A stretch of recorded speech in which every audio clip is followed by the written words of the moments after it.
अस्सलाम वालेकुम दोस्तों, आज मैं आपको नेशनल फ्लैग ऑफ पाकिस्तान के बारे में कुछ इंटरेस्टिंग फैक्ट्स बताने लगा हूं। जी हां, शायद बहुत से लोग जानते भी हों और बहुत से लोग इसको पहली बार जान रहे हों। तो चलते हैं सबसे पहले फ्लैग के नेम की तरफ। क्या आप जानते हैं कि नेशनल फ्लैग ऑफ पाकिस्तान को क्या नाम प्रपोज किया गया था? The flag of star and crescent means that, परचम में सितारों हिलाल, जो कि हमारे नेशनल एंथम के थर्ड वर्ड्स के अंदर भी मौजूद है। नेशनल फ्लैग का प्रोपोर्शन की बात की जाए तो 2/3 है। 2/3 मीन्स के 3 में से 2 हिस्से ग्रीन फील्ड के हैं जो कि मुस्लिम्स की मेजोरिटी को शो करते हैं, और एक हिस्सा जो है वो व्हाइट फील्ड है जो कि माइनॉरिटी ऑफ नॉन मुस्लिम्स है, जिसके अंदर आपके हिंदूज आते हैं, सिख आते हैं, आपके क्रिश्चियंस वगैरह आते हैं और बहुत से मजाहिब आते हैं, जो उसको डिनोट कर रहा होता है। नेशनल फ्लैग के अंदर जो कि चांद तारा बना हुआ है, उसको अगर दोनों को कंबाइन देखा जाए तो सिंबल ऑफ इस्लाम को डिनोट करता है, जबकि अगर अलग अलग रिप्रेजेंटेशन देखी जाए तो उसके अंदर जो चांद या क्रेसेंट बना हुआ है वो आपकी प्रोग्रेस को डिनोट करता है, और जबकि जो 5 पॉइंटेड स्टार्स बने हुए हैं उसके अंदर वो आपकी लाइट एंड नॉलेज को डिनोट करता है। ये डिजाइन है फ्लैग का, ये एक मीटिंग हुई थी कॉन्स्टिट्यूएंट असेंबली ऑफ पाकिस्तान की 11 अगस्त 1947 में। वहां पे मीटिंग में ये प्रपोज किया गया म्यूचुअल अंडरस्टैंडिंग से कि फ्लैग का डिजाइन कैसा होना चाहिए। उसके अंदर फ्लैग की डायमेंशंस, फ्लैग के कलर्स, फ्लैग की कितनी ग्रीन फील्ड होनी चाहिए, ग्रीन फील्ड में कहाँ क्रेसेंट, कहाँ स्टार्स होने चाहिए, व्हाइट फील्ड कितनी और कहाँ होनी चाहिए, तमाम चीजें डिजाइन पे डिस्कशन हुई constituent assembly meeting of Pakistan की 11 अगस्त 1947 में। और वहां पे डिजाइन हुआ और वहां पे प्रपोज किया गया कि फ्लैग ऐसा होना चाहिए पाकिस्तान का, और 11 अगस्त 1947 को ये फ्लैग फाइनलाइज हुआ पाकिस्तान के लिए। अच्छा, मजे की बात, कॉन्स्टिट्यूएंट असेंबली ऑफ पाकिस्तान जो है इसकी बुनियाद यानी जो बनी है, ये बनी भी 10 अगस्त 1947 को थी। 11 अगस्त 1947 को इसके अंदर फ्लैग के बारे में डिस्कशन हुई और फाइनलाइज हुआ, और 11 अगस्त को ही कायदे आजम मोहम्मद अली जिन्ना इस असेंबली के प्रेसिडेंट मुकर्रर हुए थे, और अपने मरने तक वो इसके प्रेसिडेंट रहे थे। इस फ्लैग को डिजाइन किया सैयद अमीर उद्दीन किदवाई साहब ने। जैसा कि मैं आपको पहले भी ये फैक्ट बता चुका हूं कि नेशनल एंथम ऑफ पाकिस्तान के 3rd वर्स में परचम सितारों हिलाल मीन्स इस परचम का हमारा जिक्र किया गया है नेशनल फ्लैग ऑफ पाकिस्तान का। इसके अलावा जो नेशनल फ्लैग ऑफ पाकिस्तान है वो फ्लोन कब कब करता है, तो उसके मखसूस दिन है जिसमें आपके 14 अगस्त आपके इंडिपेंडेंस डे कहलाता है, रिपब्लिक डे मीन्स 23 मार्च 1940 को जो रेजोल्यूशन ऑफ लाहौर या करारदाद पाकिस्तान मंजूर हुई थी। इसके अलावा आपका डिफेंस डे को पाकिस्तानी परचम लहराया जाता है। तो खास मखसूस दिन है जब पाकिस्तानी परचम को लहराया जाता है। इसके अलावा हर सुबह स्कूल्स, कॉलेजेस, ऑफिसेज और गवर्नमेंट बिल्डिंग्स में भी पाकिस्तानी परचम को सुबह नेशनल एंथम के साथ लहराया जाता है और रेस किया जाता है, और मगरिब से पहले उसको लोअर कर दिया जाता है। मगरिब से पहले उसको नीचे करने का मकसद क्या है? पाकिस्तान फ्लैग की कुछ प्रोटोकॉल्स, उन प्रोटोकॉल्स में एक प्रोटोकॉल ये भी है कि नेशनल फ्लैग ऑफ पाकिस्तान को अंधेरे में मीन्स मगरिब के बाद जब सूरज गुरूब हो जाए उसके बाद हवा में ना लहराया जाए। लेकिन इस बात से सिर्फ पार्लियामेंट ऑफ पाकिस्तान इस्तिस्ना है, मीन्स दैट जो पार्लियामेंट ऑफ पाकिस्तान की बिल्डिंग पे पाकिस्तानी फ्लैग लगा हुआ होता है वो हमेशा रेज्ड रहता है, कभी लोअर नहीं होता। यस, मगरिब के बाद जब अंधेरा हो जाता है तो उसको आर्टिफिशियल लाइट के जरिए रोशनी दी जाती है ताकि फ्लैग रोशन रहे। स्पेशली वाघा बॉर्डर पर डेली पाकिस्तानी फ्लैग की रेजिंग एंड लोअर सेरेमनी की जाती है Pakistan rangers and border police की तरफ से, जिसको हजारों की तादाद में लोग आकर देखते हैं और उससे लुत्फ अंदोज होते हैं।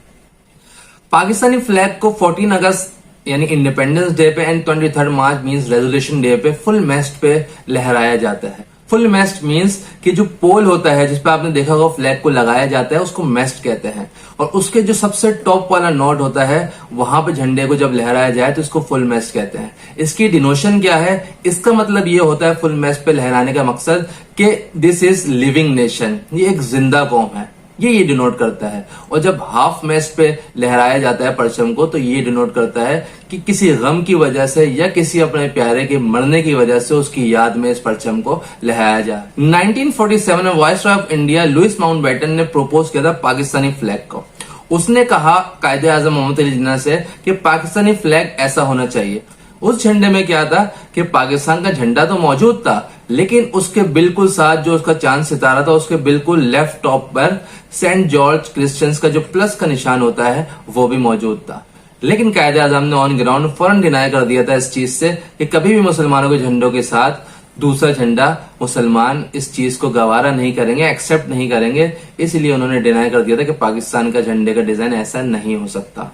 फ्लैग जो है वो सिंबलाइज करता है पाकिस्तान की commitment with Islam and other religion rights. Interior minister of Pakistan ने जितने भी गवर्नमेंट ऑफिशियल्स हैं उनके लिए डायमेंशंस मेंशन की हुई हैं। ये प्रोटोकॉल्स में शामिल है कि फ्लैग की डायमेंशन क्या होनी चाहिए जब इन जगहों पे लगाया जाए। लाइक अगर कोई सेरेमनी हो रही है तो वहां पे फ्लैग किस डायमेंशन का होगा, ये तमाम चीजें मेंशन है प्रोटोकॉल्स के अंदर। अगर किसी बिल्डिंग पे लगाया जा रहा है तो उसकी डायमेंशंस क्या होनी चाहिए, अगर किसी कार पे लगाया जा रहा है तो उसकी डायमेंशन क्या होनी चाहिए, और अगर किसी गवर्नमेंट ऑफिशियल की टेबल पे लगाया जा रहा है ऑफिस की तो उसकी डायमेंशन क्या होनी चाहिए। ये इंटीरियर मिनिस्टर ऑफ पाकिस्तान ने प्रोटोकॉल्स में डिफाइन किया हुआ है, जो आप अपनी स्क्रीन पर भी देख सकते हैं। नेशनल फ्लैग ऑफ पाकिस्तान के कुछ प्रोटोकॉल्स हैं, वो प्रोटोकॉल्स फॉलो करना लाजमी है क्योंकि वो प्रोटोकॉल्स गवर्नमेंट ऑफिशियल की तरफ से मौजूद हैं। पाकिस्तानी फ्लैग से कोई भी फ्लैग हाई नहीं होना चाहिए। मींस पाकिस्तान का फ्लैग जब हवा में फ्लाई कर रहा हो तो उससे ऊपर और दूसरा फ्लैग कोई फ्लाई नहीं कर सकता एक्सेप्ट यूएन नेशन के फ्लैग के।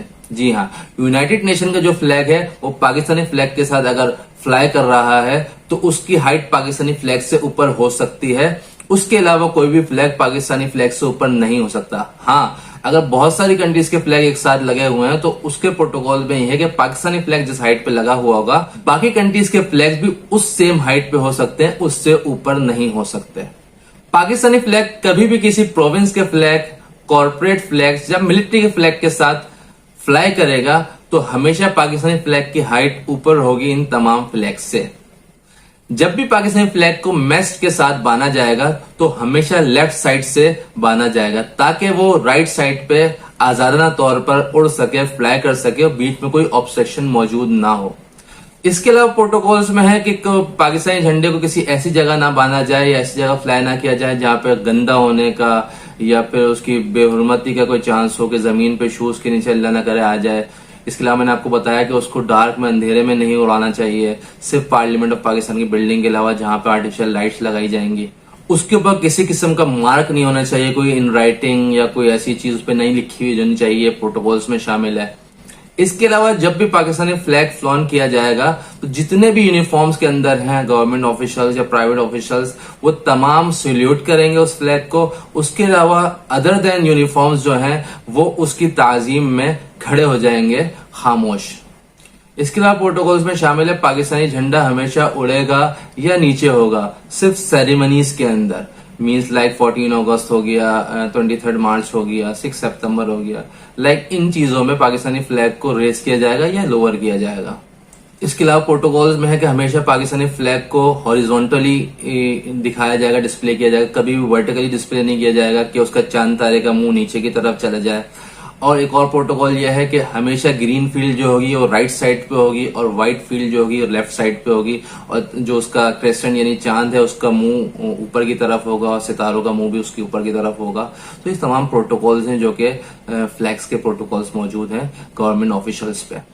इसके अलावा लास्ट जो कि इसका एक प्रोटोकॉल है जो कि हमारे गवर्नमेंट ऑफिशियल्स या हमारी एस्टेब्लिशमेंट या पाकिस्तान आर्मी या हमारी यूनिफॉर्म्स के जो ऑफिशियल्स होते हैं शहीद हो जाते हैं तो उनकी जब तदफीन होती है तो उसको under shadow of Pakistani flag दफनाया जाता है। तो उस रस्म के दौरान पाकिस्तानी फ्लैग को कभी भी उस कब्र में नहीं दफनाया जाएगा बल्कि उसके साये के अंदर उस जो भी शहीद है उसको दफनाया जाएगा। और उसका जब ताबूत जिसमें वो बंद होते हैं जब उसको लोअर किया जाएगा कब्र के अंदर तो फ्लैग को ऊपर से हटा लिया जाएगा ताकि वो उस कब्र के अंदर उसके साथ दफन ना हो। इसके अलावा फ्लैग फ्लाइंग डेज भी मौजूद हैं कि पाकिस्तानी फ्लैग कब कब फ्लाई करेगा फुल मास्ट पे और कब कब हाफ मास्ट पे। तो फुल मास्ट जैसे मैं आपको बता चुका हूँ 14 अगस्त independence day, 23 March resolution day.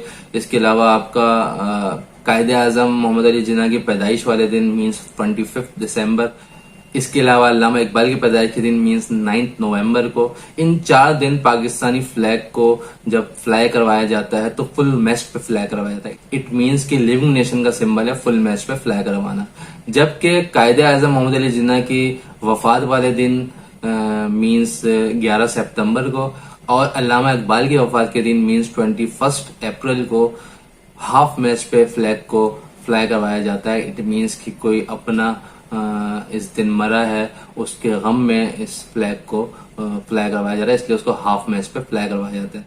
Use of flag by public officials, ये रूल्स पाकिस्तानी गवर्नमेंट ने 2002 में पेश किए थे। उस वक्त प्राइम मिनिस्टर जफर खान जमाली थे जिन्होंने ये रूल्स प्रेजेंट किए थे, पेश किए थे कि किस किस गवर्नमेंट ऑफिशियल की रेजिडेंस पे जहाँ वो रहते हैं वहां पर और जो गाड़ी यूज करते हैं व्हीकल गवर्नमेंट की उस पर किस किस गवर्नमेंट ऑफिशियल के फ्लैग मौजूद होना चाहिए। जितने भी गवर्नमेंट ऑफिशियल्स हैं उन तमाम की रेजिडेंस पर तो फ्लैग अलाउ है रूल्स के मुताबिक, लेकिन उनकी व्हीकल्स पे जिनके अलाउ नहीं है उनमें से 3, 4, 5 लोग हैं जिनके मैं आपको डेजिग्नेशन बता देता हूँ। The deputy chairman of senate, deputy speaker of national assembly, speaker of provisional assembly, इसके अलावा हमारे पास कमिश्नर, डिप्टी कमिश्नर एंड जो पॉलिटिकल एजेंट्स हैं उनकी व्हीकल्स पर गवर्नमेंट की तरफ से अलाउ नहीं है फ्लैग को लगाना। तो उम्मीद है आपको इन्फॉर्मेशन जरूर पसंद आई होगी। मजीद इन्फॉर्मेटिव वीडियोस के लिए मेरे चैनल को सब्सक्राइब कीजिए और मेरी वीडियो को लाइक और कमेंट करना मत भूलिए। अगली वीडियो तक के लिए अल्लाह हाफिज।